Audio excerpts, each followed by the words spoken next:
Bom dia, amigos. Mais um dia de esperança, 90 dias de esperança. Hoje é um dia especial, né? Bom dia, 7 horas do dia 15 de março de 2025. Estamos em 90 dias de esperança. Hoje, nosso dia 50, estamos de aniversário. Recebendo hoje o Thales Argolo, que vai fazer os comentários. Então, vocês perceberam, né, nas redes sociais do Ser, nos nossos grupos de WhatsApp, estamos fazendo o convite para a Páscoa com Jesus. A Márcia vai colocar ali a arte. Então, Vivendo a Páscoa com Jesus 2025. Acontece desde 2022, né? Um mês a gente faz os preparativos para receber a Páscoa. No mundo tereis aflições, mas tende bom ânimo. Eu vivi o mundo, eu venci o mundo, né? Palavras de Jesus. E a gente vai rever ensinos, relembrar os ensinos de Jesus. E na última semana que antecede a Páscoa, desde João 14, o discurso de despedida e todas as instruções que ele deixa para os discípulos. Então, a gente acha que é um momento lindo. Quem sentir no seu coração de participar também, a gente tem um grupo. A Edna e a Viviane, que estão aqui conosco, que vão conduzir, né, essas postagens, mas estaremos todos juntos lá, vivendo a Páscoa com Jesus a partir de domingo que vem. Então, só pedir o link aqui, quem estiver gravando no YouTube, ou então nos grupos de WhatsApp, já estamos encaminhando o convite. Desde ontem, né? Ontem fizemos o lançamento.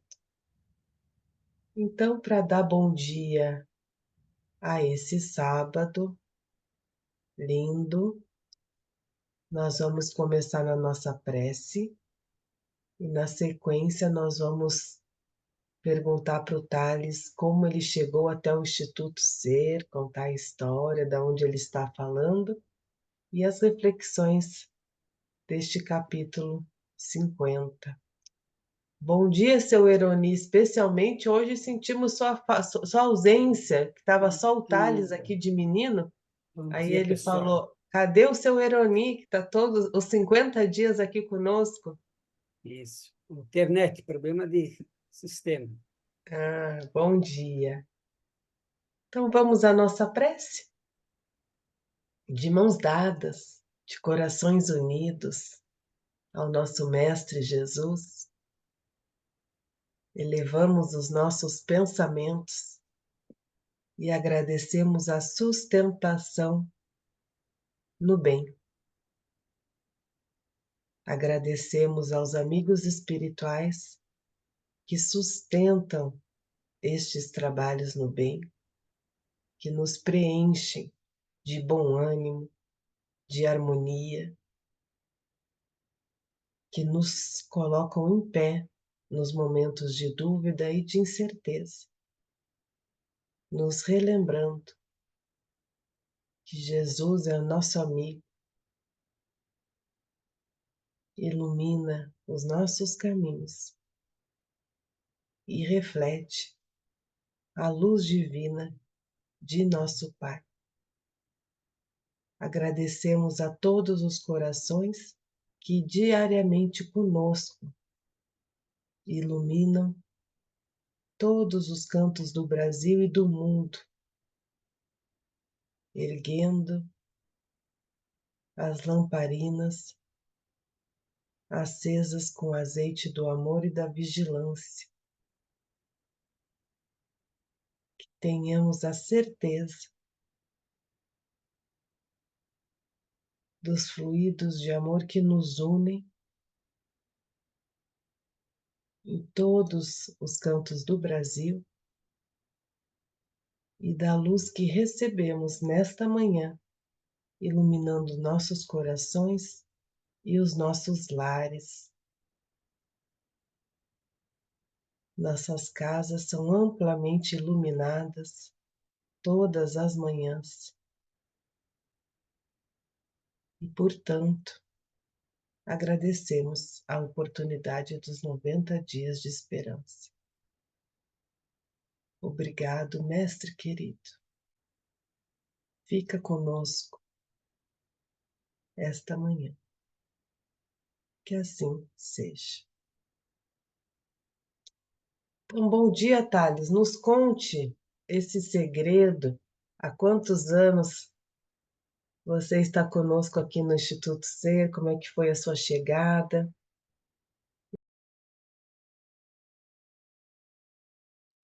Cortou meu microfone. Na sequência, as reflexões do capítulo. Bom dia, meus queridos amigos. Para mim é uma alegria estar de volta aqui mais uma vez. E eu resido em BH desde 2002, né? Eu sou de Vitória da Conquista, na Bahia. Cheguei a Belo Horizonte em 2002. O SER começou as atividades em 2010. Então, assim, naturalmente eu acabei conhecendo desde o princípio mesmo, especialmente através do podcast, né? Já conheci o Júlio, já conheci algumas pessoas envolvidas ali, o Guilherme de Barros. Então, acabou que foi bem natural, né? Tendo acesso ao podcast e conhecendo as pessoas, foi um processo bem natural, né? De envolvimento com o trabalho que é um trabalho cativante, né? Que toca com os corações de todos nós e então eu fui fisgado pelo, digamos, pelo pode ser, né? Como muitos, muitos aqui presentes. Nós estamos entrando no capítulo 50 agora, que aí muda um pouquinho o tom do que vinha sendo trabalhado naqueles últimos, né? Como foi muito bem falado por todos aí que antecederam o dia de hoje, que é a questão dos bens materiais, né? O dinheiro, a nossa relação com o dinheiro. E agora o Emmanuel dá um pulo para o capítulo 17, que é o Sede Perfeitos, né? Sermão da Montanha, falar da espiritualidade sublime agora. Então é um momento assim bem importante, eu acho, né? No livro é um capítulo muito especial. Acho que muitos de nós estamos bem familiarizados com ele, que é o capítulo que trata, por exemplo, do homem de bem, né? Aquele texto famoso do Kardec, bastante profundo e bastante instrutivo. Os bons espíritas, há alguns tópicos que o capítulo aborda. É parábola do semeador, aquele texto O Dever, do Espírito Lázaro, está nesse capítulo também, a virtude, os superiores e os inferiores, o homem no mundo, cuidar do corpo e do espírito. A preparação para esse capítulo foi interessante dessa vez, porque eu fiz algo diferente do que eu tinha feito na primeira vez.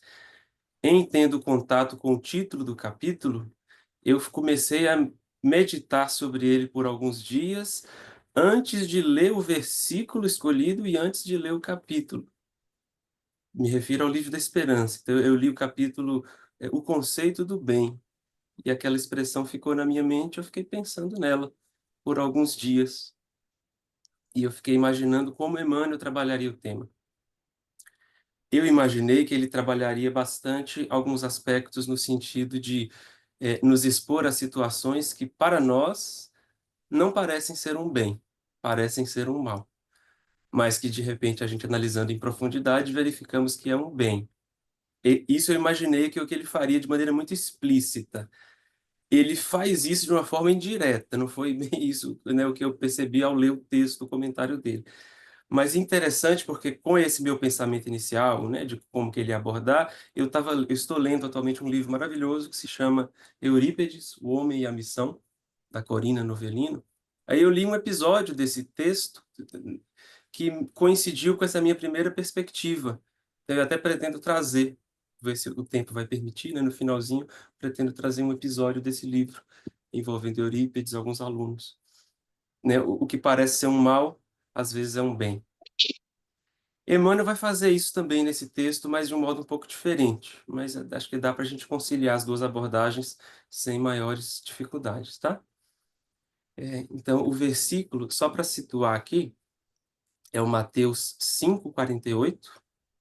Sede vós perfeitos, como perfeito é o vosso Pai que está nos céus.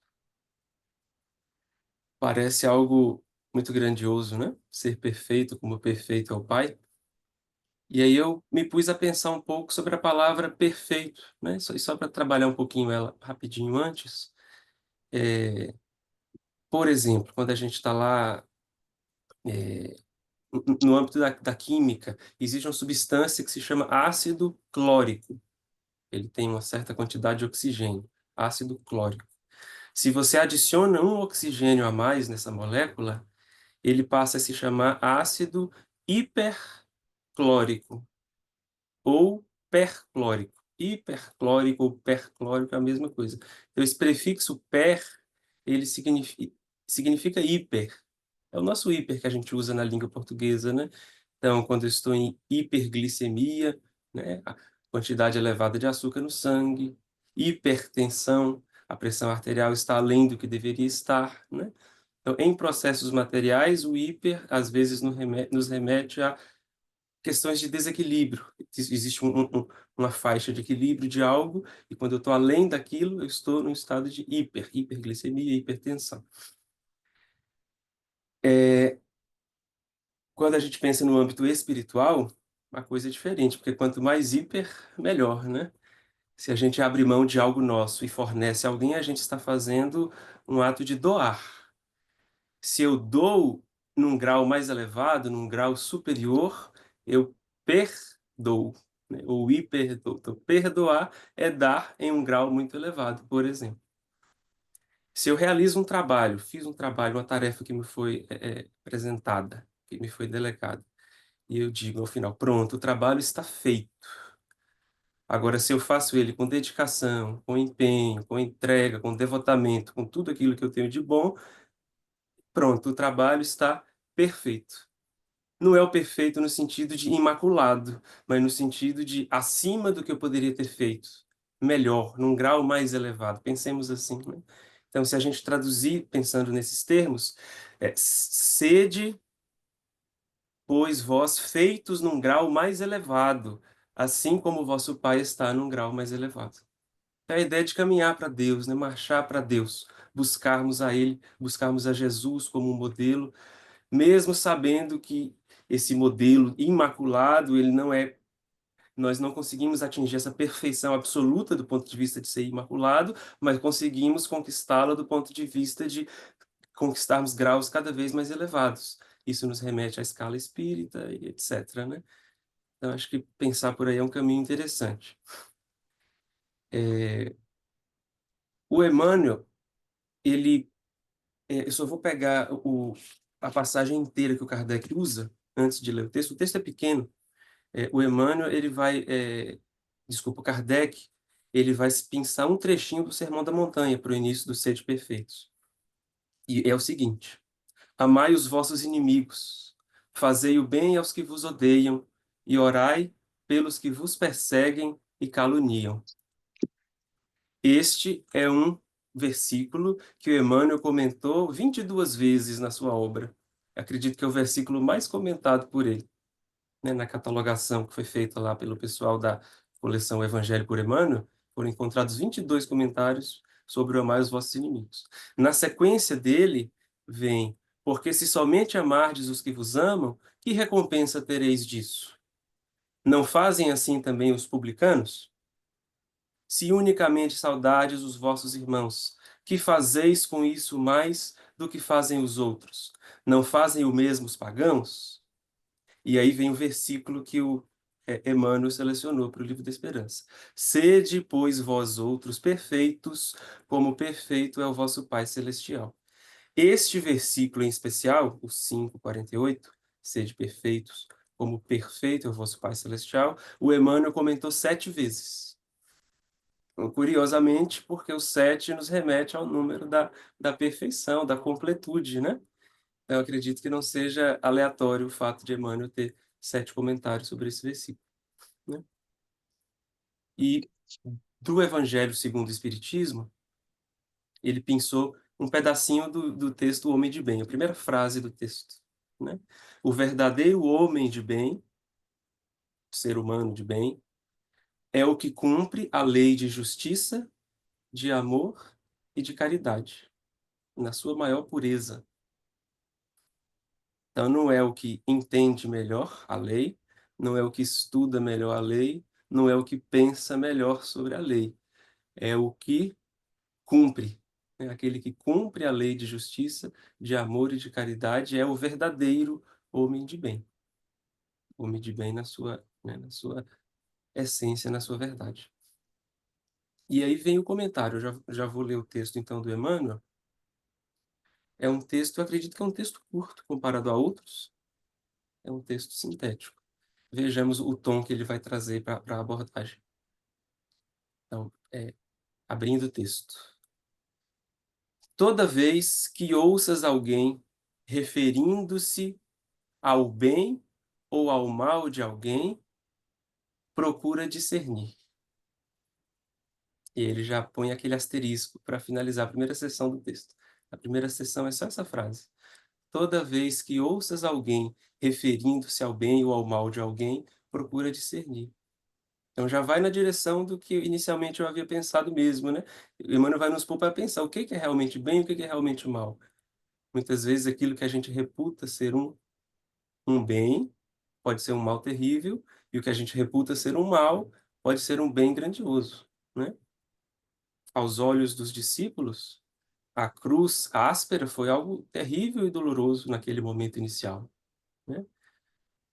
Mas vista no contexto global, com a sucessão do procedimento, do processo da ressurreição, aí a gente entende que ela foi um bem, né? Então, o bem muitas vezes está mascarado com um aspecto, né, que nos assusta, né, que nos causa repulsão, né? Para refletirmos mesmo. Então, ele vai desenvolver o texto. Ele vai desenvolver o texto falando de 4 situações específicas, 4 posições humanas onde podemos estar situados e que aparentemente são posições de bem por si só. Vejamos. Conheces o amigo que escalou a eminência econômica? Alguém que conquistou muito dinheiro, né? À vista da facilidade com que maneja a moeda, há quem o veja muito bem situado nas vantagens materiais. No entanto, aí sempre a adversativa, né? No entanto, via de regra, se lhe radiografasses os sentimentos, nele encontrarias um escravo da inquietação, detido em cadeias de ouro, né? Quanto que é demandado de uma pessoa para gerir, né, um patrimônio grandioso? Né? Nada é gratuito. O Boa Nova fala disso, né? Jesus, quando está conversando na última ceia com os discípulos, fala do que os poderosos do mundo, muitas vezes, quanta energia tem que ser despendida, né? Simplesmente para a manutenção do patrimônio em si. Então, é um aspecto interessante para pensarmos. A segunda situação. Assinalas o homem que alcançou a respeitabilidade política. Tão logo surge no vértice da administração, há quem o veja muito bem colocado nos interesses do mundo, mas, frequentemente, se lhe fotografasses as telas do espírito, nele surpreenderias um mártir de cerimoniais e banquetes, constrangido entre as necessidades do povo e as exigências da lei. Agora ele está falando daquela pessoa que é alçada a uma posição no campo da política, né? Com honestidade, com integridade, né? Com espírito realmente de serviço, e aí se vê preso naquela estrutura ali, com limitações de atuação. Ao ler esse versículo, eu me lembrei de três personalidades históricas assim do nosso passado, que são o Dom Pedro II, né? Temos notícia dele no Brasil Coração do Mundo, um espírito grandioso. Por sinal, esse ano é o ano de bicentenário do nascimento dele, bicentenário de Dom Pedro II, 2025. E me recordei também do José Bonifácio e do Rui Barbosa. São figuras assim, figuras grandiosas da nossa, né, da política, da história do Brasil, e que, né, têm reconhecido a sua grandeza espiritual. Nós temos várias mensagens através do Chico, por exemplo, assinado por Rui Barbosa. Mensagens belíssimas, né, estão espalhadas aí pelos livros. E segundo o próprio Chico, Rui Barbosa é a reencarnação de José Bonifácio. Então é interessante, né? Foram homens assim idealistas, iluminados, honestos, que se entregaram a esse ideal da política, mas se viram limitados na sua atuação muitas vezes, porque o contexto, né, da nossa política terrena não permite que seres iluminados muitas vezes né, atuem de maneira mais plena.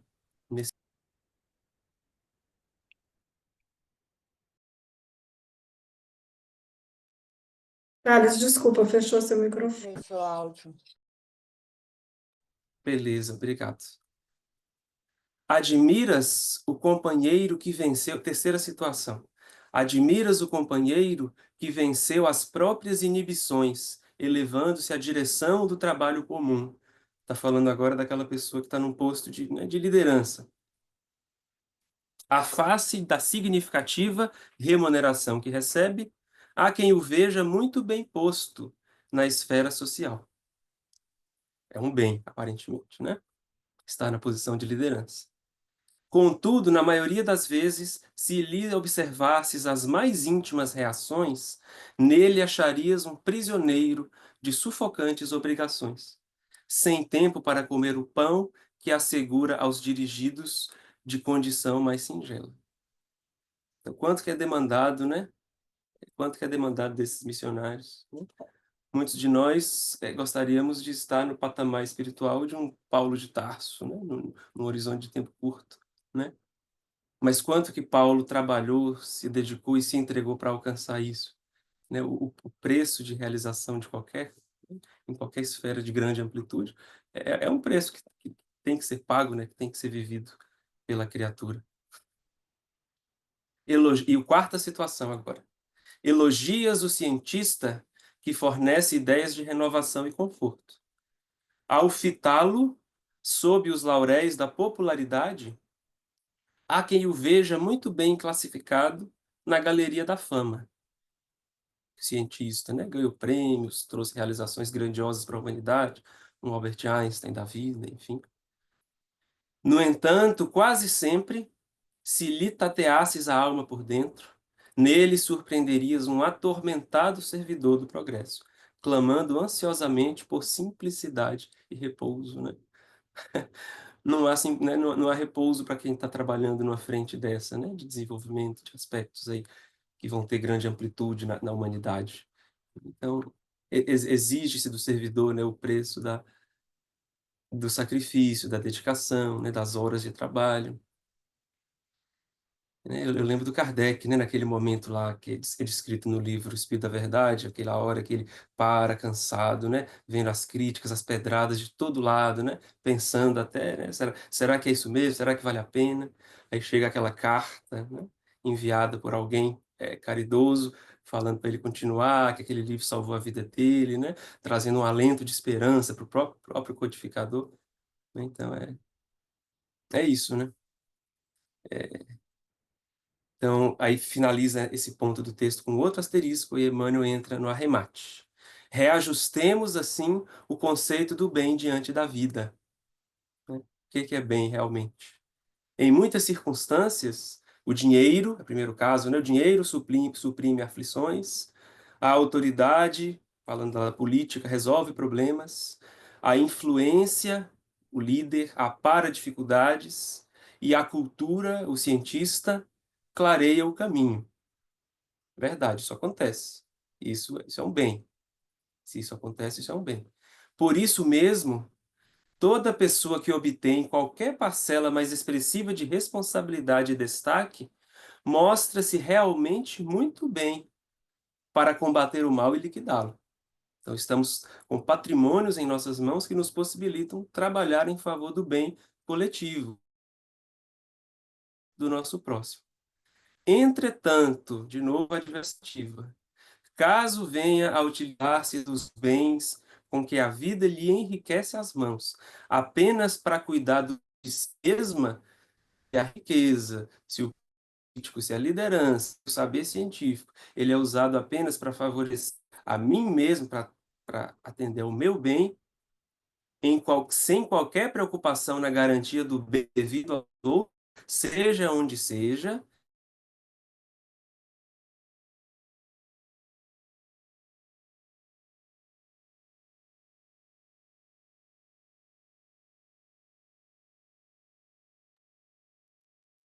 Vamos aguardar um pouquinho, acho que trancou o Thales para todos, né? Deu uma travadinha. Sim, Tudo bem aqui? Thales, Oi? você travou para nós, bem na última frase. Na última? Aham, Deixa eu ver. isso. Caso utilizasse dos com que a vida lhe enriquece as mãos, apenas para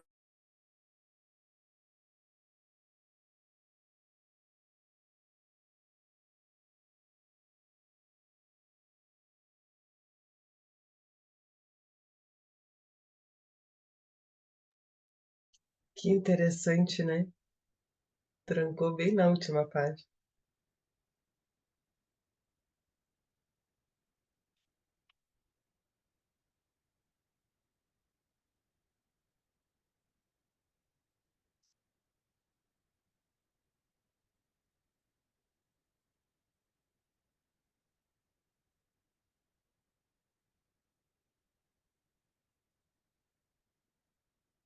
Acho que eu vou ler.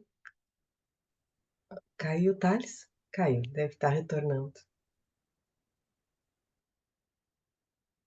Emmanuel estava comentando, né, que se a gente utiliza os bens com que a vida lhe enriquece as mãos apenas para cuidar do bem de si mesma, sem qualquer preocupação na garantia do bem servido aos outros, seja onde seja, semelhante criatura estará simplesmente bem mal.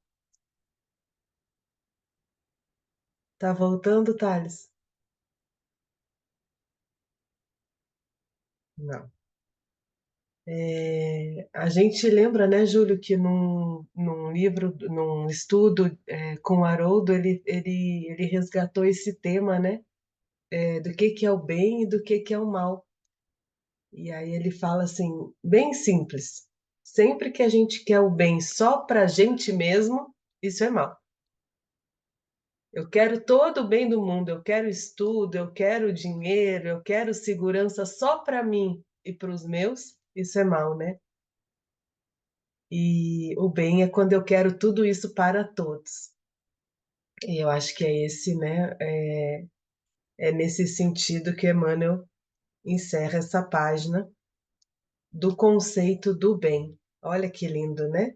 Dando abertura ao capítulo 18, 15, 16, 17, sede perfeitos.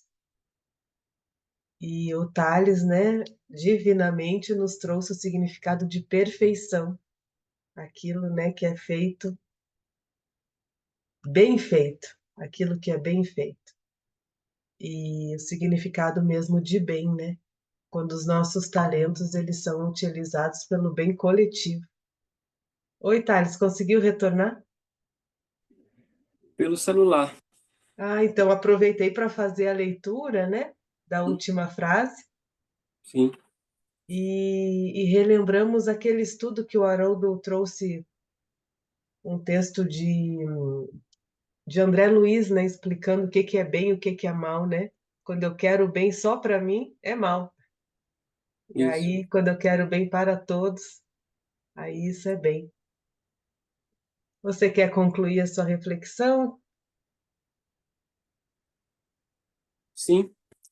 Deixa eu só finalizar aqui no computador.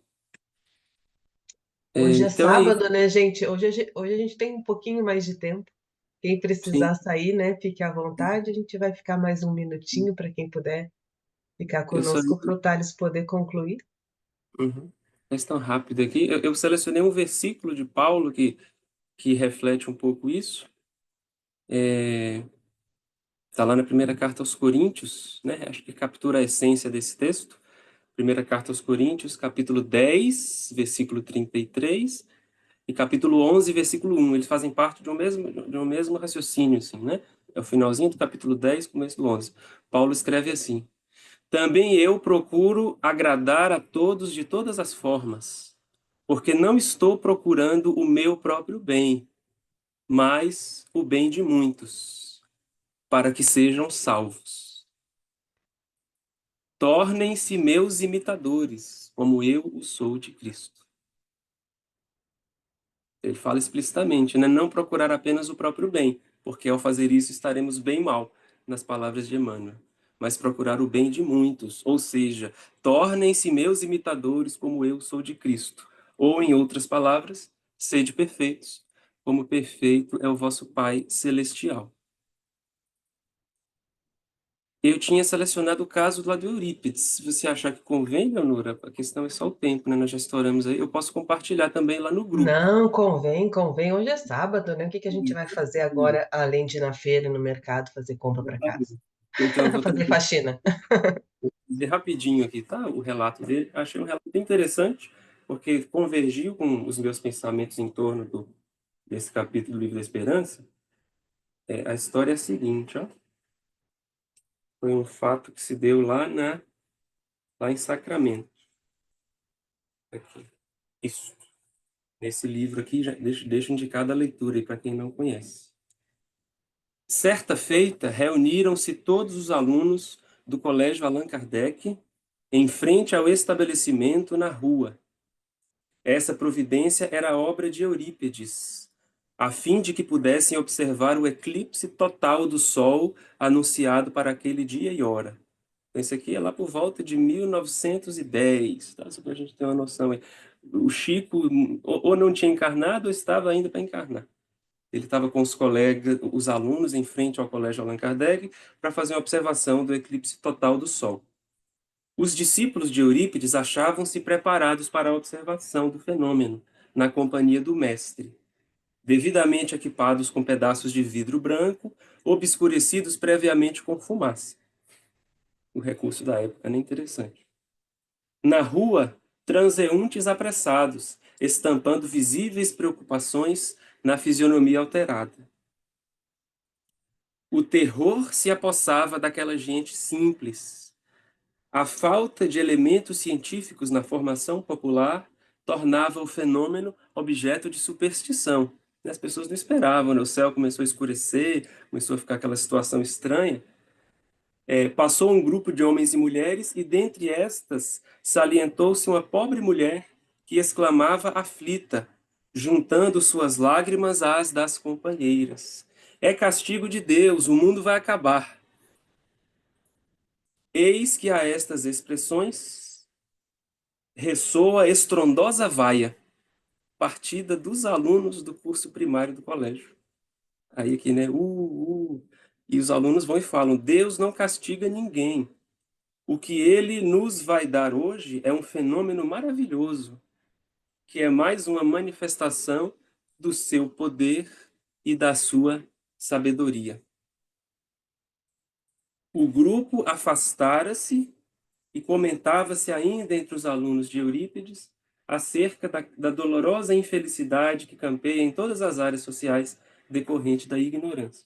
E aí vem o comentário do final de Eurípides que me causou uma certa surpresa no primeiro momento. Olha o que Eurípides escreveria sobre esse episódio mais tarde.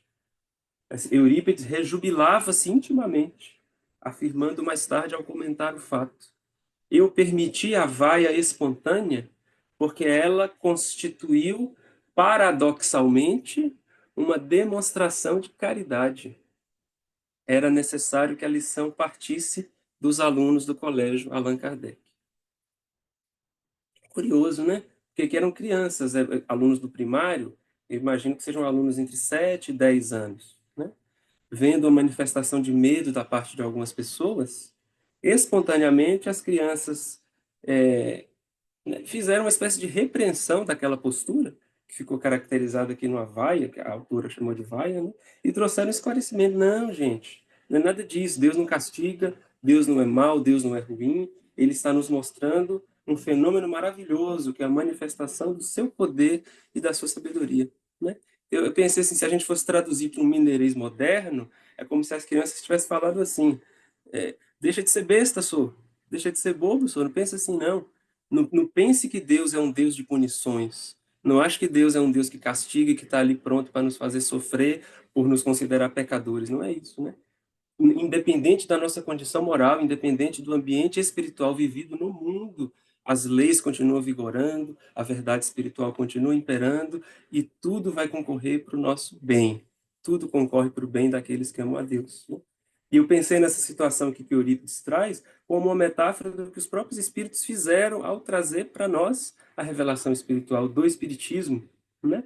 O que é, senão a gente ali imerso nas nossas trevas, sem entender bem o que está acontecendo, as concepções religiosas antigas, ainda presas a velhos dogmas, a visão do Deus punitivo, e aí de repente os espíritos vêm e nos alertam. Homens, irmãos a quem amamos, aqui estamos junto de vós, né? Mudai o olhar, olhai para Deus com olhos de admiração, entender que Deus é um Deus de misericórdia, de bondade, não é um Deus de castigo. Né? Eu achei interessante pensar nessa perspectiva aqui, porque o Eurípides conseguiu extrair de um processo onde aconteceu uma vaia, uma repreensão, paradoxalmente uma manifestação de caridade, um bem. Né? E isso está bem consubstanciado num versículo do livro de Provérbios que eu vou trazer para encerrar aqui a nossa reflexão. Inclusive é um versículo que o Gesiel vai ler lá para o pai dele no comecinho do Paulo Estevão. É um versículo muito, né, muito importante que captura também a mensagem desse episódio aqui ocorrido com Eurípides e seus discípulos. Em Provérbios está escrito assim, né? Capítulo 3, versículos 11 e 12. Filho meu, não rejeites a correção do Senhor, nem te enojes da sua repreensão, porque o Senhor repreende aquele a quem ama, assim como o pai repreende ao filho a quem quer bem. É isso. Obrigado, amigos, e peço desculpas aí pelos problemas técnicos e pelo passar da hora, tá? Imagina, Thales, agradecemos, né? O Thales, gente, é uma colcha, assim.